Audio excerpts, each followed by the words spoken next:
we run into things like this, the thing that crosses my mind is, where are they now? How did their lives turn out? Are they happy, sad? Are they doctors, lawyers, or Indian chiefs? 1964, well, actually the fall of 64. Now, the London, New York, and Paris. Many years in this city, a knobby knees contest. In aid of something or other, I suppose, but a promotional event designed to draw attention to the London, New York, and Paris. Well, this we've studied for a long, long time. I've even brought in a couple of people to help me with it. After careful research and much discussion, I'm delighted to announce I don't have a click what any of that was about. Fred Williams from the Royal Canadian Legion. I can tell that from the crest. And some Legion function, probably at the main clubhouse down in Pleasantville. And Legionnaires and Legionesses, I suppose, in 64. Legion had taken over the building by then. Fred Williams, who else do I remember? Frank Wall, of course, still very active. They all are. And some of the wives' functions. No indication what the function is. Coming out of the Newfoundland Margarine, I used to work up there. How many times do I see a bit of film and say, I used to work up there?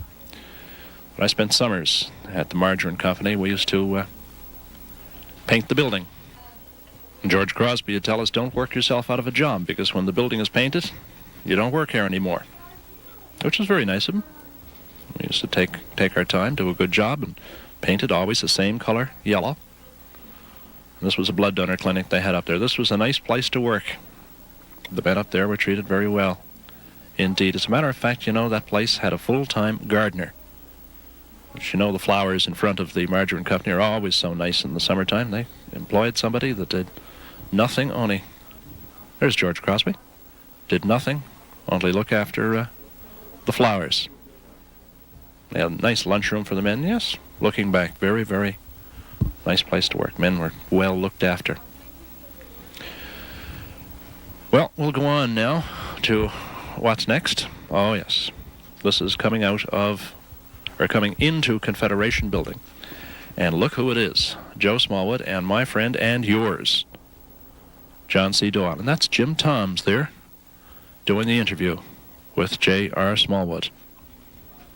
I've mentioned a few times that I could do a whole half hour on some segment that we've seen, but that's certainly true for this. Joe Smallwood and John Doyle.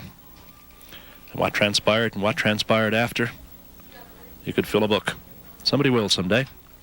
However, still in 1964, the College for Officers of the Salvation Army up on Anderson Avenue. We're up in that area.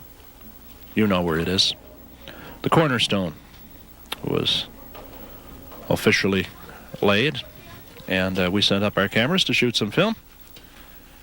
And the thing that struck me about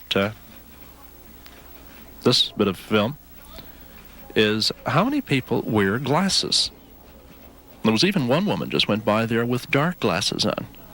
But it just seems there's an awful load of people here with glasses. It must be the most, pound for pound, the most nearsighted group in Christendom. Maybe it's my imagination. Maybe there's just as many people wearing glasses today, except that some of them wear contact lenses. You see? I bet you half the people here have glasses on. Everybody has glasses. Yeah, they did. Everybody had glasses. We shall pause and return when we come. Well, I'm not going to tell you. We'll just pause. When we come back, you will be interested. Watch. From oil and gas to wind energy and hydrogen, to the Confederation Building to Parliament Hill in Ottawa. Join me, Ben Cleary, weeknights at 6 on the award-winning NTV Evening News Hour.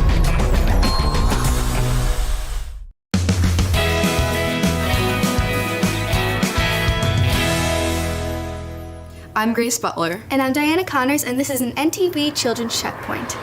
Today we're here at the Anglican Cathedral of St. John the Baptist. Joining us is Eric Steele. Could you tell us a little bit about this beautiful church? Certainly. So the church itself actually dates to between 1850 and 1885, when the whole sort of nave and the extended area was constructed. Unfortunately, though, that church was destroyed in the Great Fire of 1892. There has, however, been a church on this site since at least 1699, making us the oldest Anglican parish in Canada. What kind of style is the building? So the building is in a neo-Gothic style, so that means that it takes inspiration from the Gothic architecture of medieval Europe, and they use lots of sort of stone pillars and arches, and also asymmetry. So you can see, for example, the arches over here above these windows, they're smooth arches, and there's a houndstooth pattern which runs above them. But if we look in the other side, to the north side, those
in many ways, they're about the same kind of thing. They're two basic industries, fishing, farming. Will you please tell us, Uncle Ottawa, will you please, why is it that you've adopted farming? You've taken it under your wing, you've taken it under the shelter of your wing, and you're staying up late in the nights trying to figure out ways to help the farming industry of Canada. Why is it you're doing that and you're not doing it under the other way for the fishing industry? Here's where we made our mistake. Isn't that interesting? That was a quarter of a century ago, 25 years, 25 years, 1964. Well, in 1964, people still didn't have sense enough to get their licenses, their new plates, on time. That's the lineup, March 30th. I've served my time in that line, I tell you. At least when I was younger. Now it's a lot easier. Mike here at Motor Vehicle Registration, before he retired, told me that the people that you see in a lineup in 1 year are exactly the same people you see in the lineup the next year or the year before. They just do not learn. Never put off till tomorrow.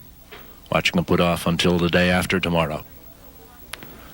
Yeah, lined up right outside the door for their, well, not stickers, for their plates. This is some nice work by a 1964 cameraman of an iceberg grounded down around Portugal Cove. Captures the power of the Atlantic. Some